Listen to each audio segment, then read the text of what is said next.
Ladies and gentlemen, welcome back to another episode of the Intelligent Moron with Alex Silva.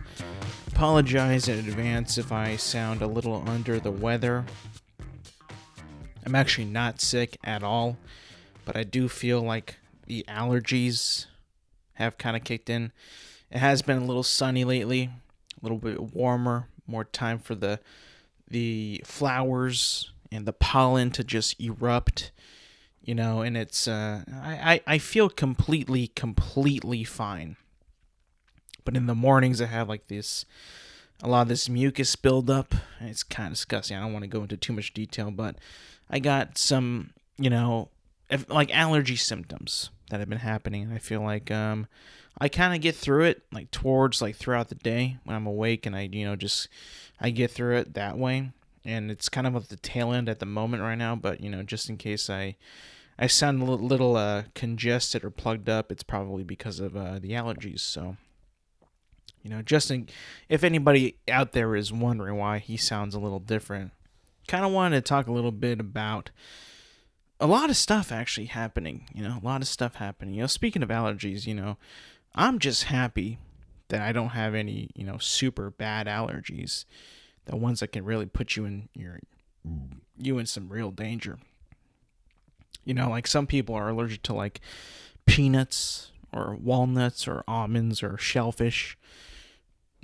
That can really do a number on someone's life, put them in harm's way.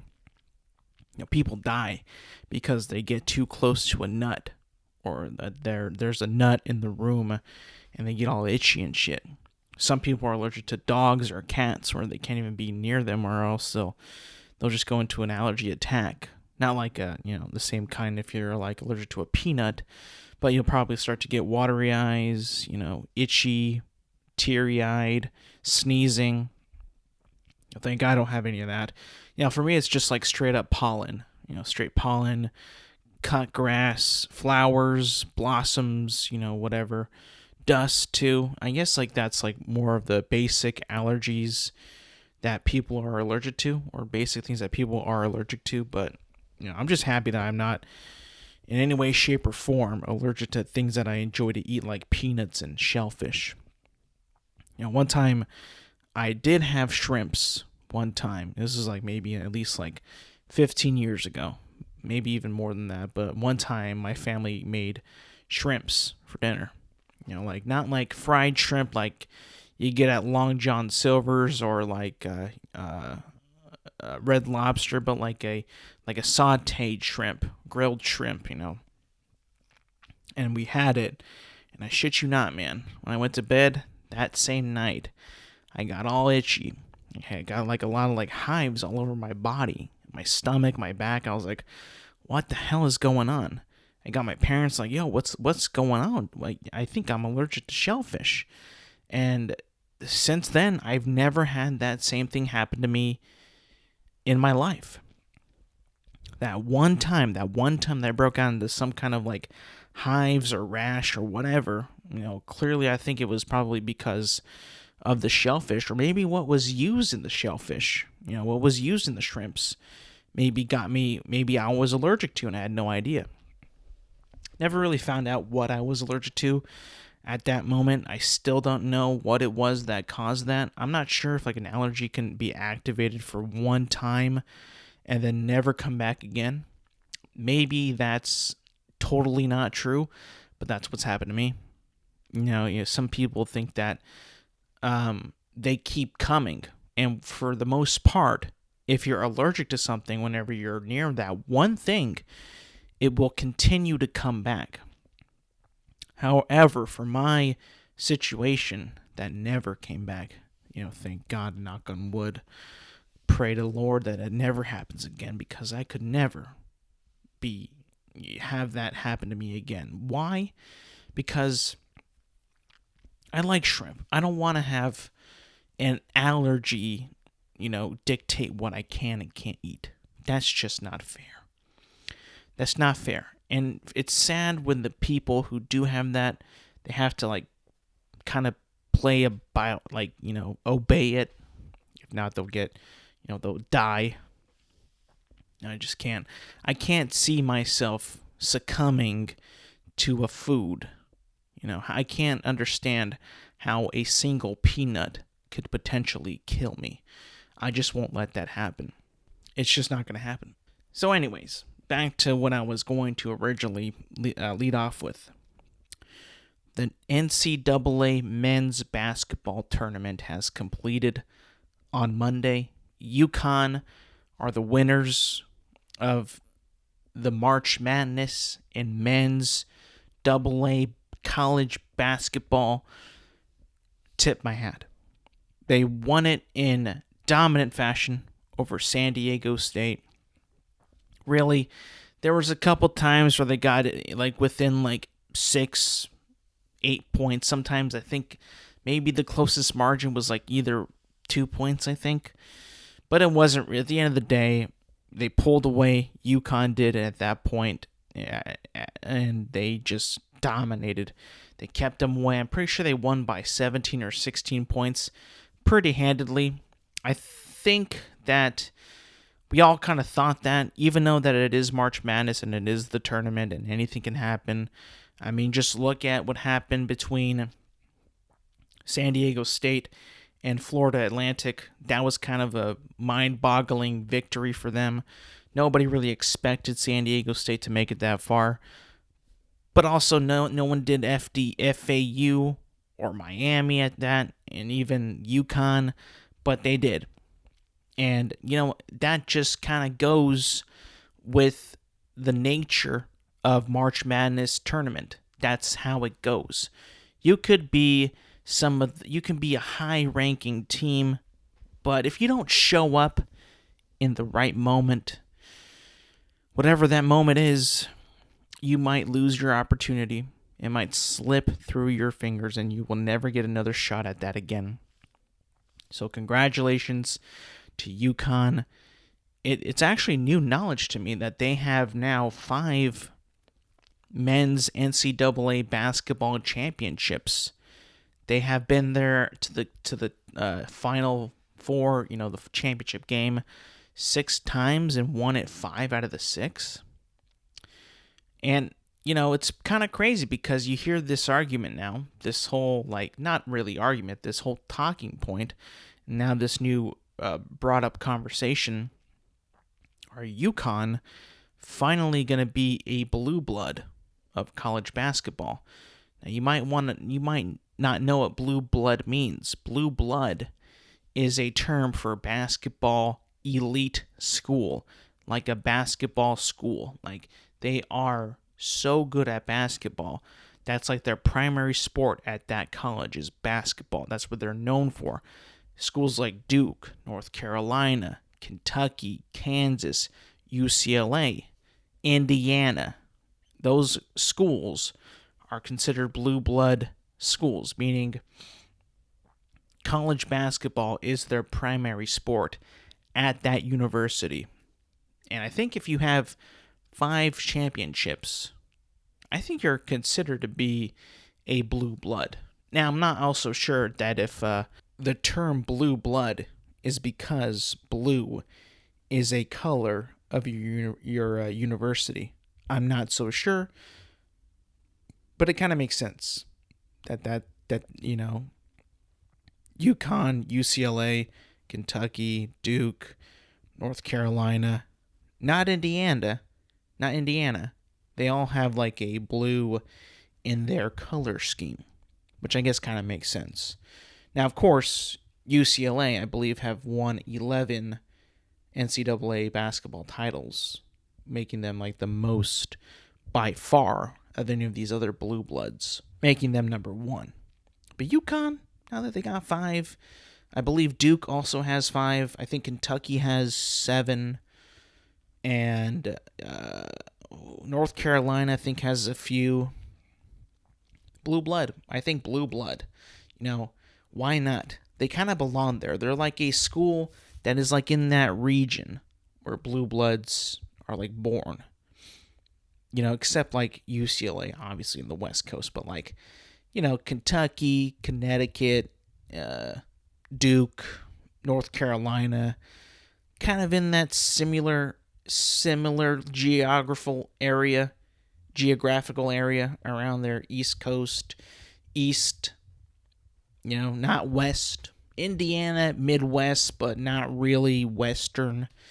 It's more East. If you look at the country and you divide it down the middle, it's more East than West. So I think that's, they belong there. I think that they do belong there. It sucks because I went to Fresno State for college. I can't really root for San Diego State, and I didn't root for them, even though my bracket had them winning it. And by the way, that bracket was a piece of shit. It was a terrible scoring bracket. I picked them because, I had picked so many other schools to win it, and I was like, why not San Diego State? Let's give them a shot.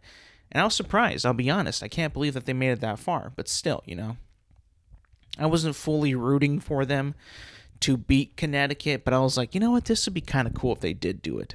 If they actually did wind up beating UConn, the way that they've been playing, they beat Bama, that was sick.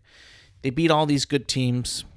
It'd be nice for them to win, not only just for, my bracket, but for the West Coast, for West Coast sports, for California basketball, for Mountain West basketball. I'm putting the Mountain West on full display here. That would have been sick. I think that would have been awesome. Even though they're my school's rivals, and I wasn't really rooting for them in the first place, but that would have still been very, very cool if it did happen. Even though I would have wished it was Fresno State, that would have been sick too. But hey, bringing some recognition to the conference, to the Mountain West, to the state, to the schools that are in the Mountain West is always a good thing. We mean that the conference made it to the Final Four. The conference did. UConn, I believe, is Big East. I believe. Don't quote me on that, but it's one of those big basketball conferences. Let me just make sure. Look it up real quick before I continue, because I do not want to be incorrect on this. That would be terrible if I was wrong. Let's look it up right here. UConn, what conference are you in? Just, what are you in? NCAA in the Big East Conference. So they are in the Big East. The Big East is like the big, quote unquote, the biggest. Well, I guess it seems like they're like the biggest schools on the East Coast. They're actually not, but whatever. The name is stupid. One of the big, they used to be like I think back in the day they were notably like the conference for basketball. I think Duke used to be in the Big East as well. Syracuse as well. They used to be in that as well. That was pretty cool. They are not now, I think. They've moved on. I think the Duke and Syracuse are now in the ACC. But the Big East was like the conference for basketball, for college basketball schools. That was always like kind of the thing back then. Going to the Big East was tough. You had to play for the Big East. Those schools were tough to play in, and to get to the tournament, to be good enough to get past all those schools in the Big East was tough. But anyways, back to San Diego State. Good job, good run. It was exciting. It was thrilling. It was a treat to see. You almost got there, even though the game wasn't all that close. The way you guys got to the Final Four, nobody saw it coming. That game-winning shot against FAU to get to the championship game. You guys will always have that forever and ever and ever. One of the coolest moments I've ever seen. I was watching that live when it happened. I'm like, there's no way. San Diego State has not been shooting the ball that well at the end of the second half. It's probably going to be, not even that good of a shot. Are they going to get it off in time? Sure as hell they did. It goes in. The place goes nuts. And you could tell at that point, this is back, when they beat San Diego State beat FAU, that the people in that crowd were shocked that San Diego State ended up winning that game, because even though FAU kind of got it a little bit, they lost control at the end of the game. To me, they still look like the better team, even though they kind of, let it slip through their fingers. They still look like the better basketball team. Unfortunately, they were not at the end. San Diego State was, and they moved on, They're always going to have that run, though. That run was incredible. Really fun to watch, and sad that it's over. Sad that March Madness is over, but I'm also kind of happy because now we get to move on to, in my opinion, another good spot in sports, the NBA playoffs. Now, I don't have a whole much to talk about that, but I know that they begin next week is when they're going to be truly kicking off, and like I've said in the past before, the NBA playoffs are some like my favorite playoffs of all time because there's so many games. There's like 4 games a day. Some of the series can go to 7 games when you don't even expect them. The teams really play to win. I feel like there's just more of an urgency, more of a higher quality of basketball that is played during the playoffs. They're like 2 months long too, maybe even more than that. Altogether from like the beginning of the playoffs all the way to the finals game 7 potentially is like 2 months long. It is such a fun way to like kind of kick off summer and like build up to summer. Like it's just so much fun, and I can't wait for that to start up next week, man. Moving on. Not any more sports. No more sports today.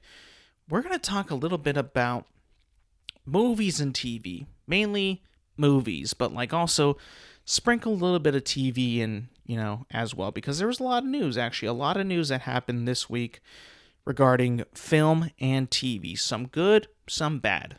And we're going to talk a little bit about, that coming up for the rest of the show.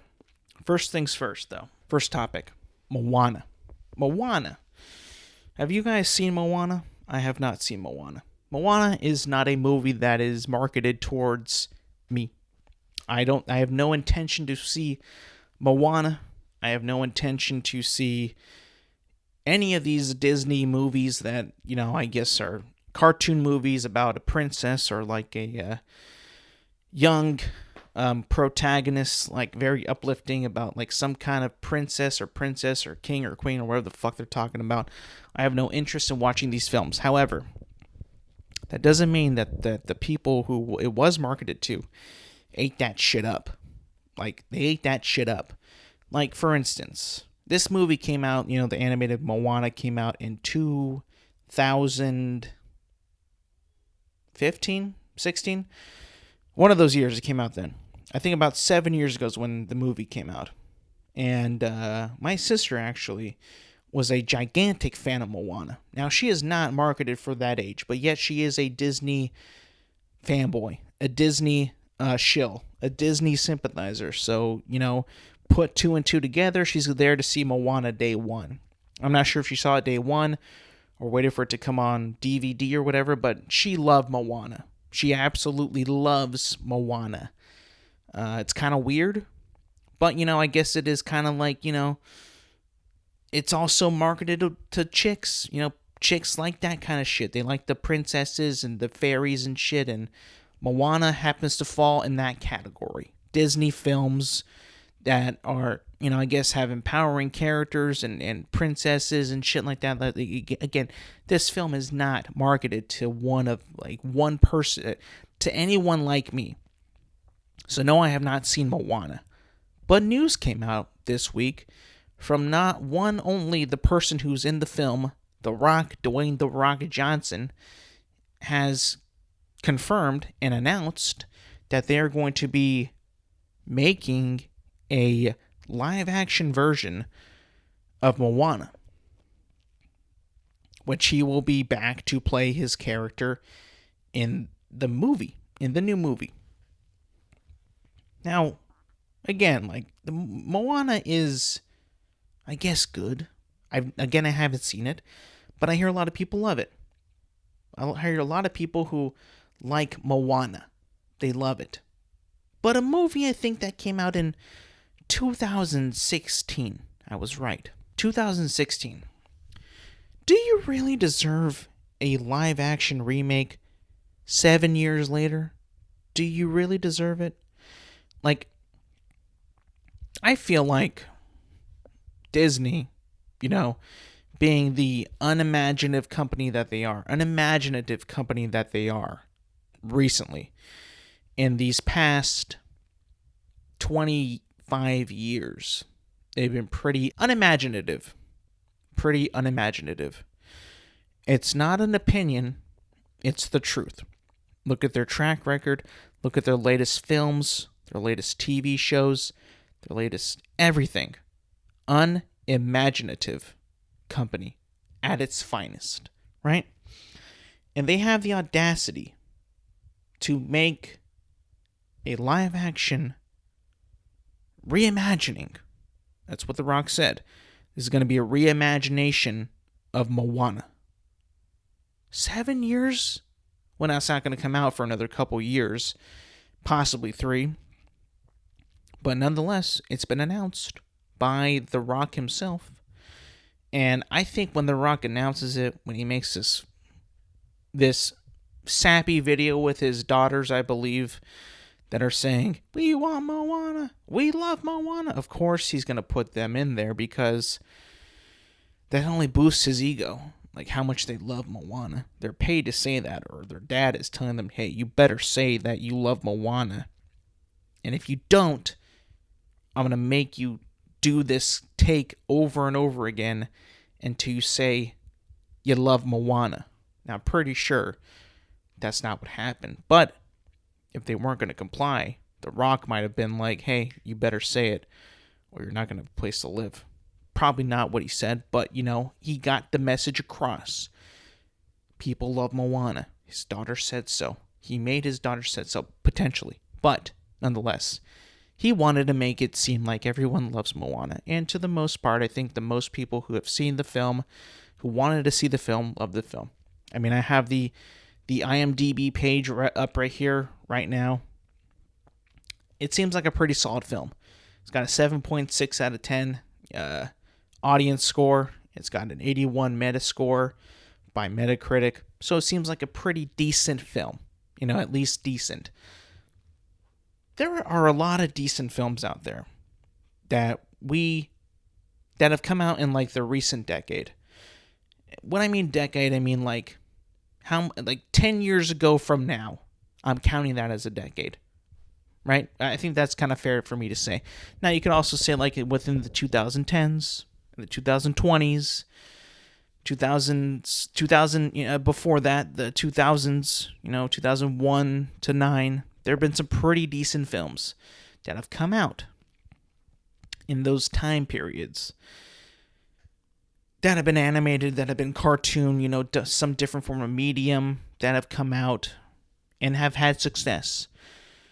I have never seen a film, and all from Disney, right? All from Disney. I've never seen a film from Disney that had such a short, I guess you could say, lifespan before it got remade again. Or at least before it got announced to be remade. When I saw that news, that Dwayne "The Rock" Johnson is going to redo Moana, I mean, like, obviously, I don't think it's a cash grab.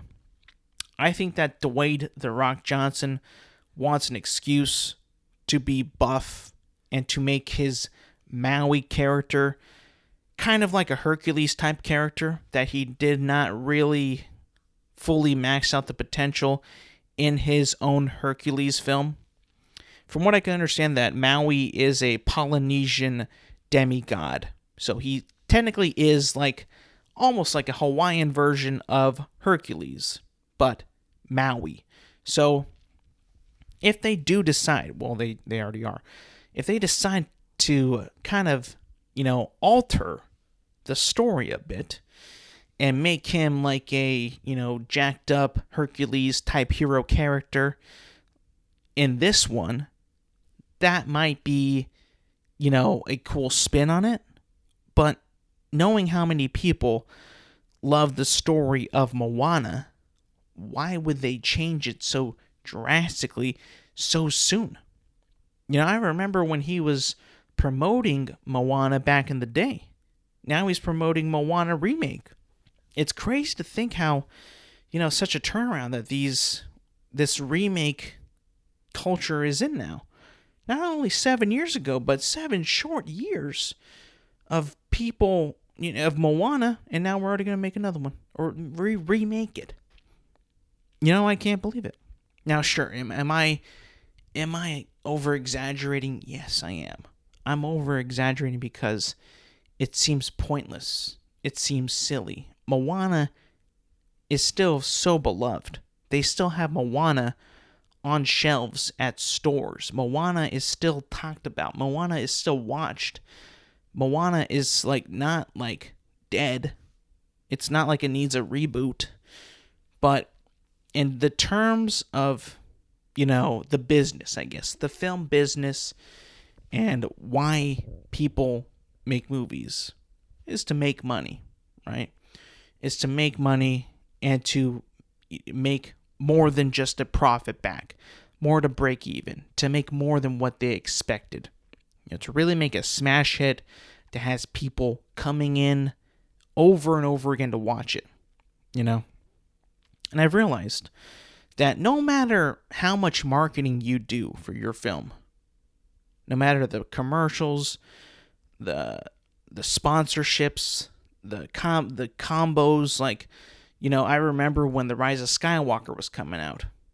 They fucking meshed that shit with Nissan and even a refrigerator company. See Rise of Skywalker, but also buy this refrigerator. But then again, the movie does well, makes over $1 billion, but, is not a good film. And has a bunch of marketing behind it, so you can say it made $1 billion, but did it really break even with all that shitty marketing? I don't know if it did or not. I don't know if it did. Now, you look at Top Gun Maverick, which did not have the best marketing.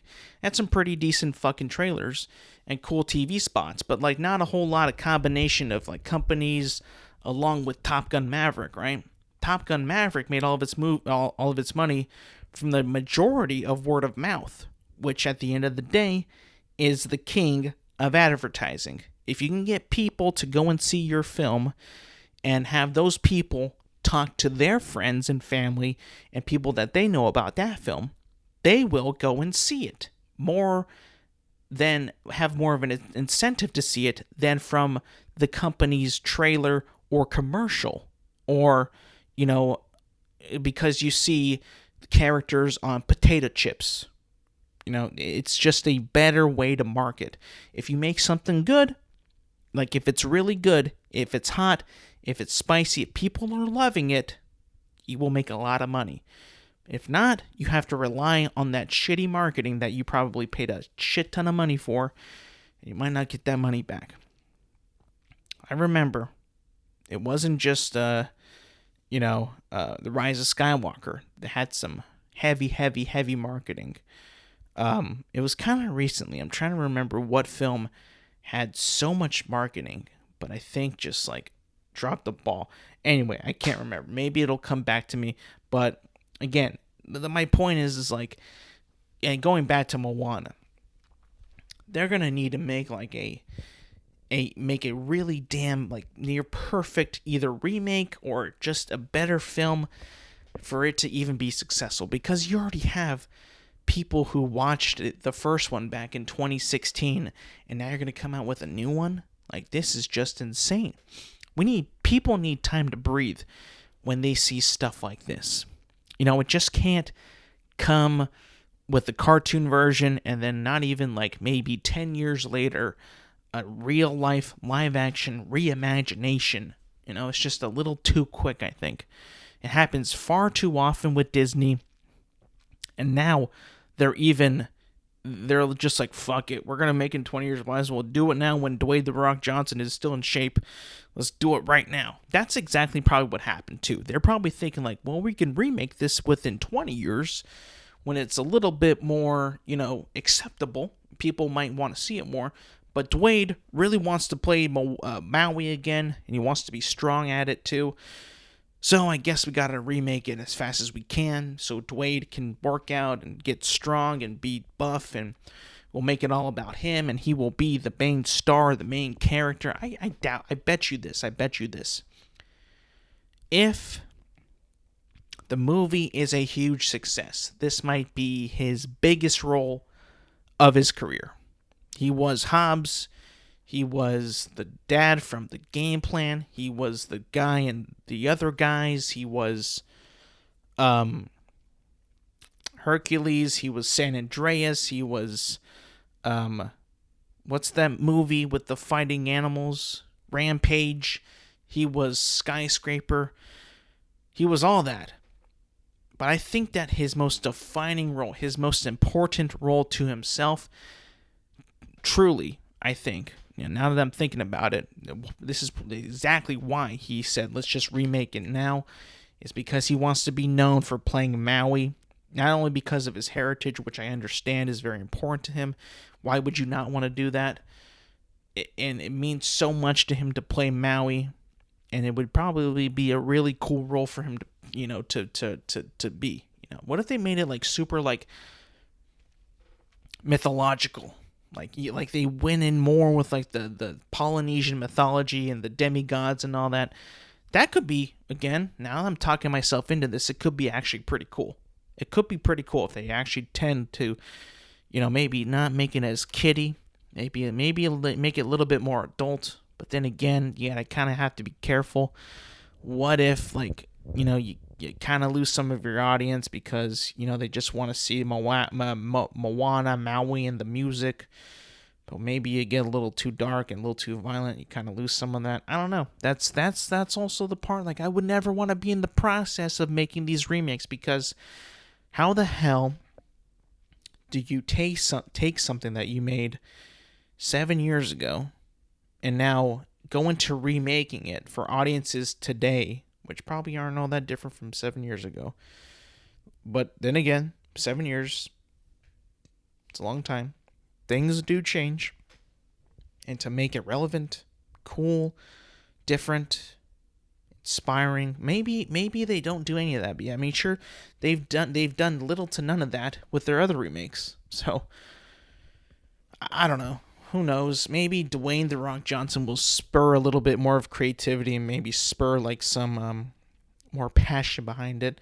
That's the only thing I can think of, is hopefully that he is able to be like, you know what, fellas? This movie is not just about Moana.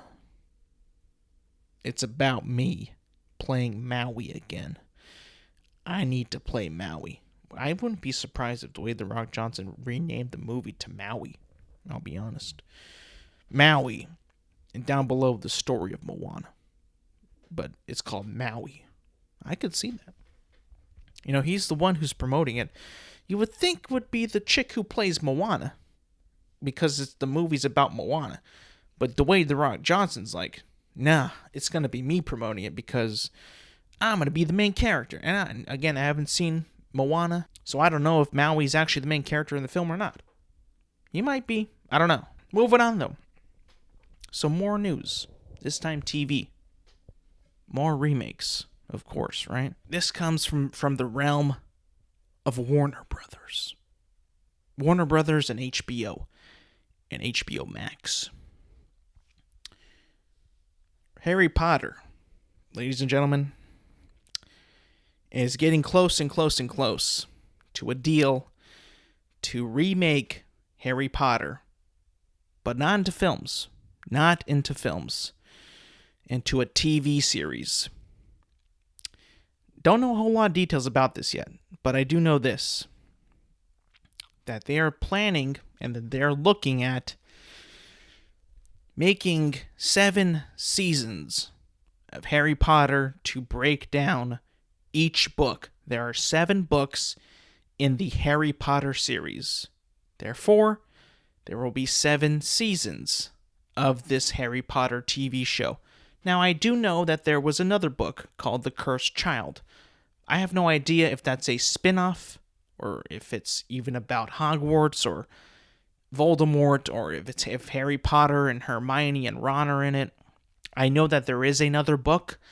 I don't know if it's liked enough to be considered part of the Harry Potter saga. I have no idea. But I do know this. The 7 books are in plans to be adapted into 7 seasons of television. Where are we at on this? Where are we at on this? This is a monumental project because 7 seasons, 7 years. They're going to have to lock in these actors to do 7 seasons of TV. So obviously we can have some, continuity of actors. You also kind of want to get them so they can kind of age appropriately into the role. It would only make sense. It would only be more believable. You can't have the fucker be 11 in one book, one season. The next one he's 15. You can tell. Maybe that wouldn't make any sense, right? This is kind of a big project if I think about it, and I'm not sure I'm on board with it. I'll be honest. Now, I've had my struggles with Harry Potter in the past. I've always said that it just wasn't really my franchise. The Lord of the Rings was my franchise, my baby, my darling. That's what I love, and it's what I still love to this day. And I was very territorial about that. I was very heavily Lord of the Rings, anti-Harry Potter. Harry Potter to me was the devil, the enemy. It was for the weird kids. Lord of the Rings was for the cool kids. That's what I like. That's my shit, right? I was a Gandalf guy, not a Dumbledore guy. He's got dumb in his name. He must be stupid. Anyways, time has shifted. Time has changed. The seasons have changed. So have I. I have grown to enjoy Harry Potter. From the books, not the books I don't read, from the movies to Hogwarts Legacy. Sometimes they'll be on TV. I'll catch them here and there on TV. I'll take a look. I'll look at what's on. And I'll be like, you know what? This is not bad. This is actually pretty good. Now, again, I guess I could make that, call judging by film itself. I'm not looking at an adaptation. I'm not having these pre-notions, pre-thoughts of how it was done in the book compared to how it's done in the film. I'm just watching what I'm seeing, and I'm liking what I'm seeing. I enjoy the world of Harry Potter. The characters are pretty cool. The bad guy's pretty cool. The world itself is pretty incredible. The movies that we have to this day, the movies that we have right now, I've always said, I've said for a long time, the production value, the sets, the way it looks, the way it feels is incredible. They just don't make movies to that quality anymore. You can just tell that the movies that had such a grand quality of everything from set design, costumes, production, actors, actresses, everybody involved in, sets, locations. It was just all grandiose, and they really spent a lot of money to bring the world of the Wizarding World to life. And you can tell when you watch it. You can 100% tell that good money was used to make this world alive and real. You can tell. And that's what I've always been a fan of, seeing that. And I don't know if I'm ready for this new series to kind of take its place. Because from what I'm guessing, for what I'm seeing, for what I am, gathering here, when Warner Brothers says that they want to remake Harry Potter, that means to me that nothing else in the Wizarding world matters to movie audiences and maybe even, Wizarding World fans. They tried to make Fantastic Beasts a profitable franchise. It failed miserably. I think that they were supposed to make 2 more of them. The other 2 have been shelved. They're not going to continue them for the foreseeable future.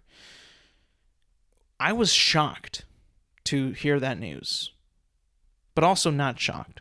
Shocked because, one, people who enjoy the world don't care about Newt Scamander. They don't care about Eddie Redmayne. I mean, you saw it was so bad, they had to put in Dumbledore in the third movie, and that couldn't even save it. Dumbledore was a part of the title, and they couldn't even save the film. Now, I can't remember if the movie came out in theaters, or if it was in theaters / HBO Max, or if it was just HBO Max. I can't remember, but I'm pretty sure it was just theaters. Theatrical release, and it still did pretty bad. Whether it was because of the lingering effects of the pandemic or what, it just wasn't making money. And they said, you know what? Fuck this. Fantastic Beasts, you're out of here. We gave the fans back to the wizarding world that they love with a new set of characters, and it failed. And it completely failed. You know, I don't know. I hadn't done my research. I haven't seen a single Fantastic Beasts film. This is a question to the ether, to the listeners, to the viewers. Is Hogwarts in these Fantastic Beasts films? If it is it in it a lot? Is it in it for a little bit? Why did people not want to watch these? Why did people not like them? Did they not have a good story? Was it just kind of like muddled? Did the creators not know what they were doing? What was the problem with Fantastic Beasts that they had to cut it? They had to cut it and straight up just remake Harry Potter. You know, when they said that they were going to remake Harry Potter into a TV series, I don't know that a studio has straight up said, okay, we know people like the films. We know that people really love the films. We're going to remake that story. We're going to remake that story into a 7-season TV show. We might piss you off. We might make you happy. We might divide you, but we're going to do it because Harry Potter itself is profitable, and we don't know what else to do with that universe. We've tried with Fantastic Beasts. We got lucky with this video game that made a shit ton of money, which has nothing to do with the characters of Harry Potter. We got lucky with that, but as far as cinematic entertainment, TV entertainment, we can't replicate what the original saga did. So you know what we're going to do? We're going to take that saga and make it each year a 10-episode season, and then just go off that for 7 years and make our cash. That's what I think is happening. I think that these guys at Warner Brothers don't have any ideas, can't strike gold with any project, any idea other than redoing Harry Potter. Other than redoing the Harry Potter saga, that's all they think is profitable. The main guy himself, Harry Potter, Hermione, and Ron, that's it. That's all that they could do to make money off that franchise. It's kind of sad. It's actually really sad because, again, those movies are still pretty damn good. The people who played those characters are still alive and well. Some of them have like incredible careers at the moment. The movies made their careers. Like, it's gonna be so weird to see other characters take up the shoes of the previous actors, just in a different medium, in TV and not film. You know, if Harry Potter decided to pull the trigger on that and make that a series, I know we were talking about this a couple weeks ago, but when Lord of the Rings got movie rights, what are the chances that Warner Brothers pulls the trigger and remakes the Lord of the Rings films?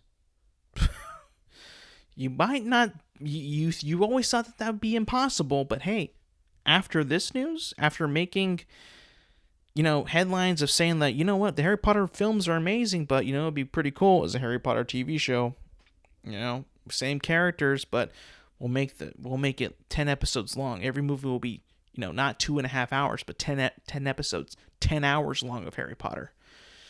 I don't know. Does every book really have 10 hours worth of material for you to adapt? I don't know. I have no idea. Definitely the 5th and the 6th and the 7th and the And even the fourth book for sure have a lot of material. But 1, 2, and 3, I don't know. I have no idea. I never understood why the books got so long too. Was it just because it's made for older readers?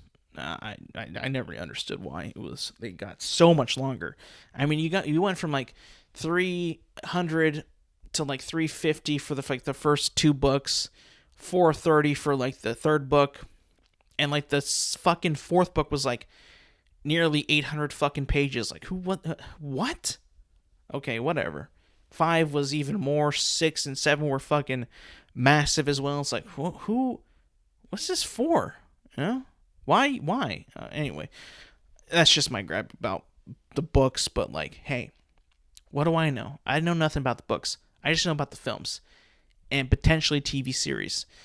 To me, honestly, I think that Harry Potter is one of those sagas that you just can't touch. It's done so well. It's loved by so many people. Making it like new and remaking it only like 20 years after like the first one came out is way too soon to redo it and remake it, I think, in my opinion.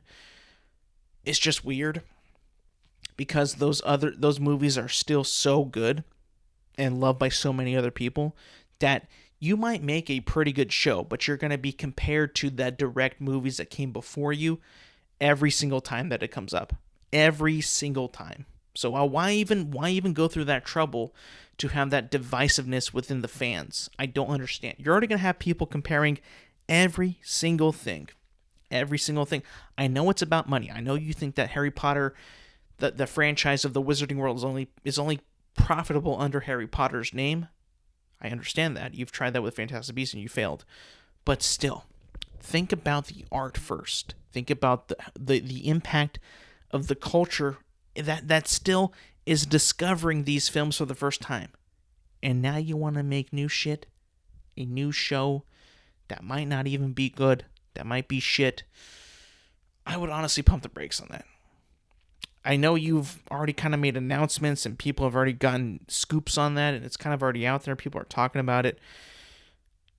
And if it wasn't true, you would have denied it by now, I think. But since you haven't, it seems like it's true, and that's what you're going to do. Oh, man, I don't know. I'm just kind of skeptical about how that's going to go about. I don't think that everyone's going to hate it as much as they want to. I think they will make a pretty good show, but you're always going to be compared to the film. Always going to be. Why even fight that battle in the first place? That's just my thoughts. I would never even try to do that because of how many people love that first movie, the first movies. Anyways, moving on to movies. Back to movies, actually.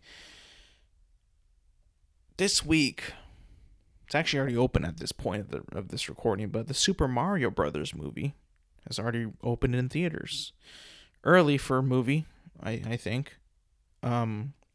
Usually movies open up Friday for the weekend, but this movie opened up on a Wednesday for the public to see.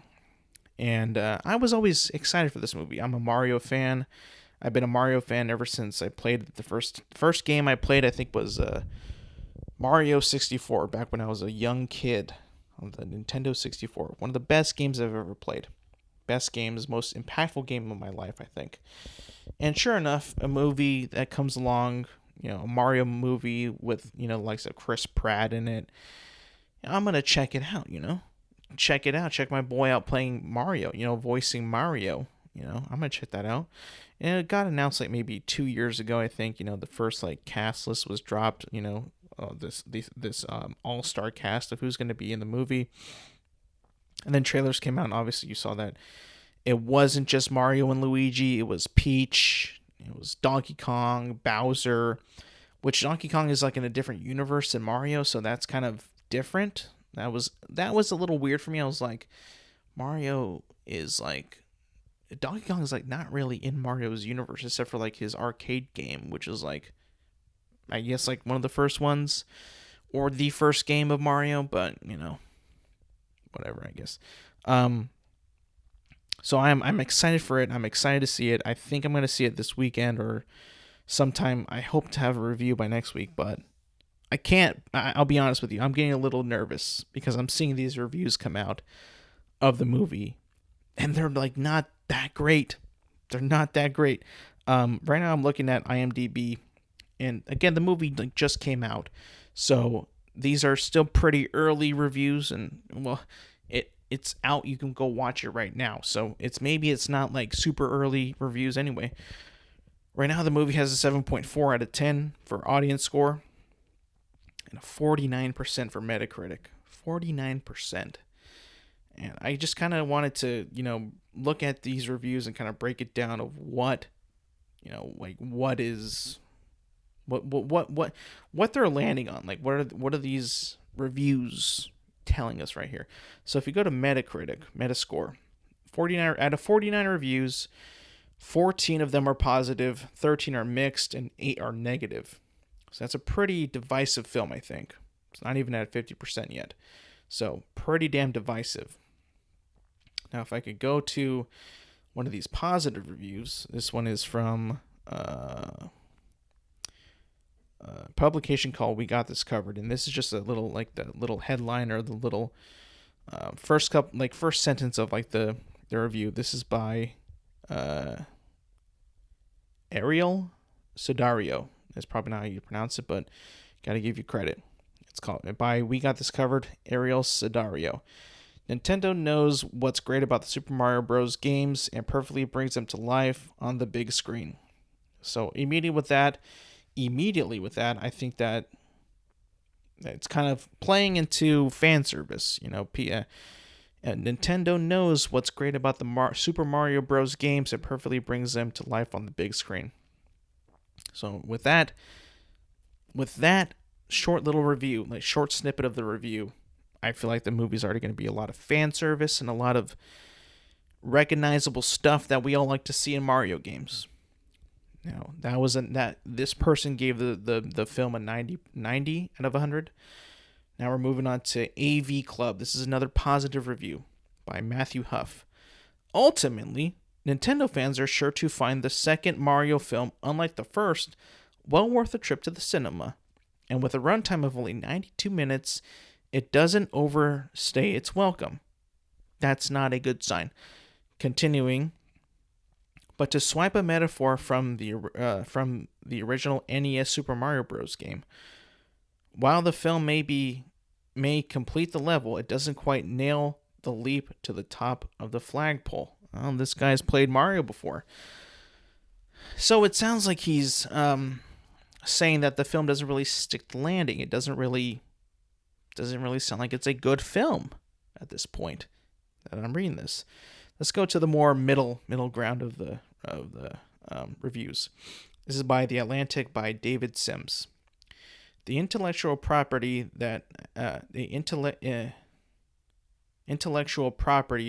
has become imitating too profitable to warrant risk-taking. So instead, audiences are served an appetizing confection. Don't know what that means.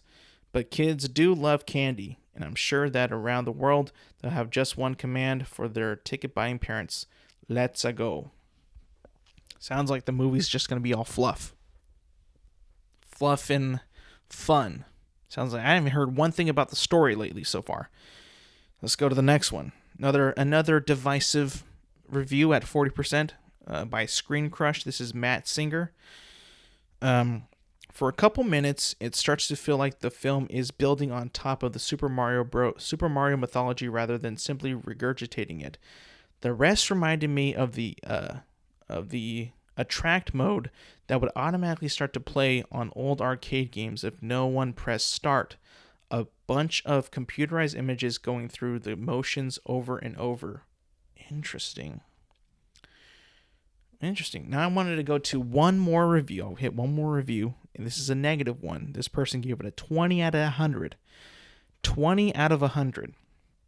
This is by the Austin Chronicle by Kimberly Jones. The review goes, but in going to such great lengths to avoid the film's grim weirdness, the Super Mario Bros. Movie filmmakers have flattened the concept into benign nothingness.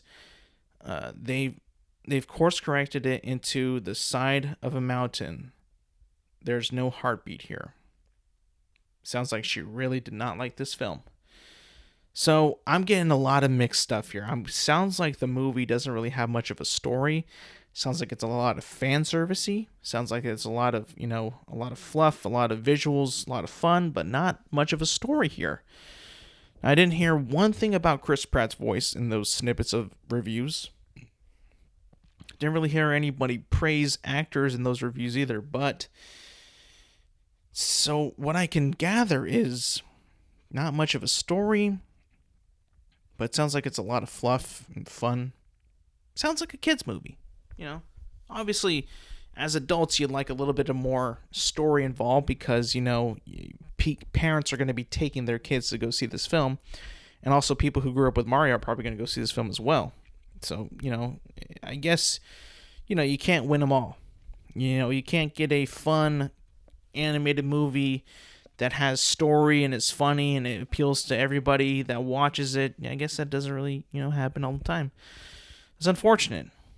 I'm still going to go watch it because I need to see it for myself. I know these reviews, I never really take reviews so seriously, but I guess, it seems like I'm seeing a pattern here. Not a lot of story, but it looks cool.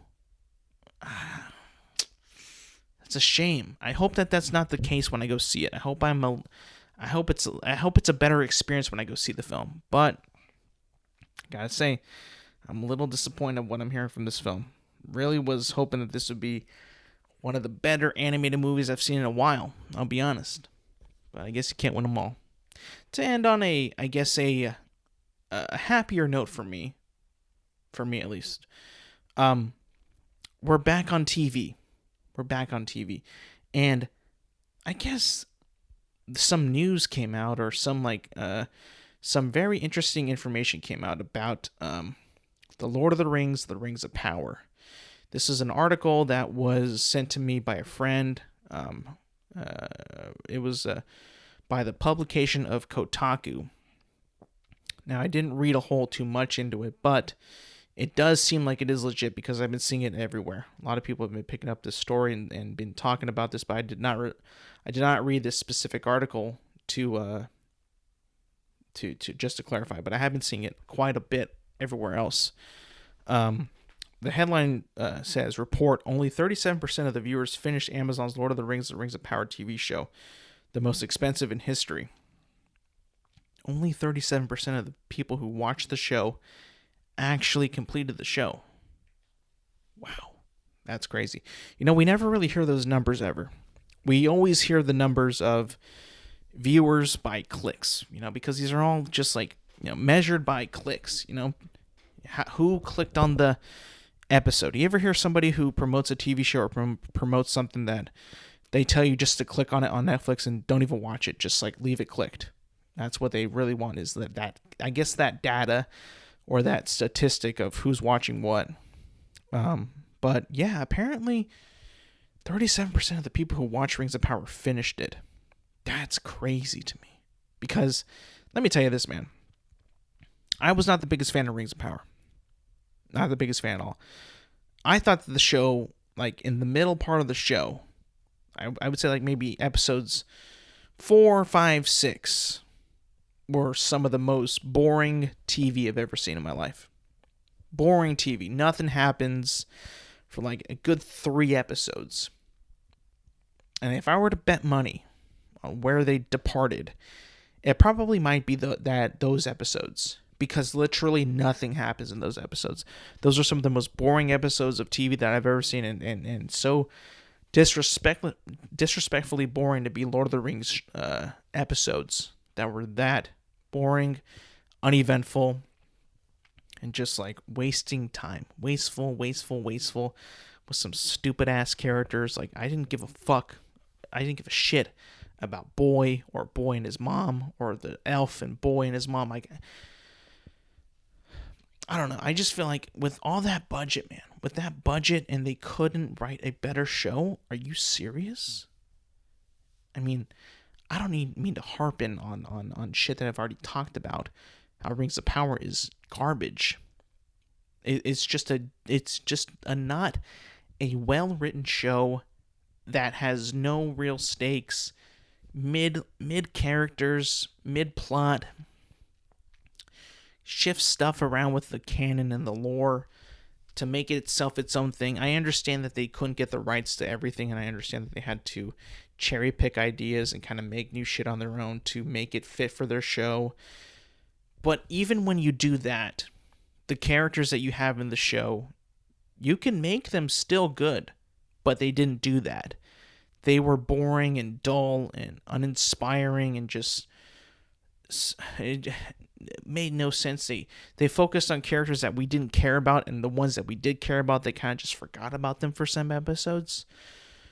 I don't know, man. I just think that the show itself just really didn't have it was definitely like a you could put a masterclass on how not to write a TV show. Show them season 1 of Rings of Power. It's just not that good.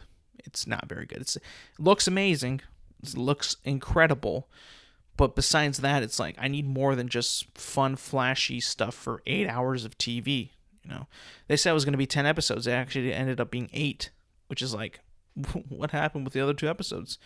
But yeah, I saw that and I was like, oh my God, I can't believe that. Only 37% of the people who've started it actually finished it. That's insane.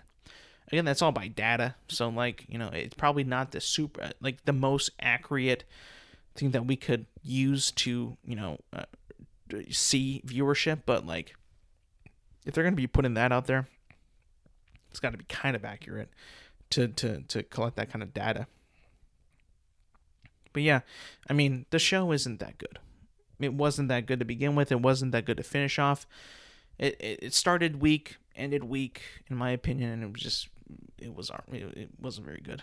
In my opinion, I don't mean to talk like bad on the show, but what'd you expect? I mean, when they created that show, like what did you expect? I mean, it's not like good TV. It just isn't. Anyways, guys, that's going to be it for me today. Thank you for listening. Thank you for watching. I will see... Oh, actually, you know what? Thank you for listening. Thank you for watching. Remember to like, subscribe, rate, review, all that stuff on YouTube, Apple Podcasts, Spotify, at Intelligent Moron with Alex. So this drops every Thursday morning. Make sure to like, subscribe, rate, review, do all that good stuff. And yeah, thank you for listening and thank you for watching. And I will see you guys next week.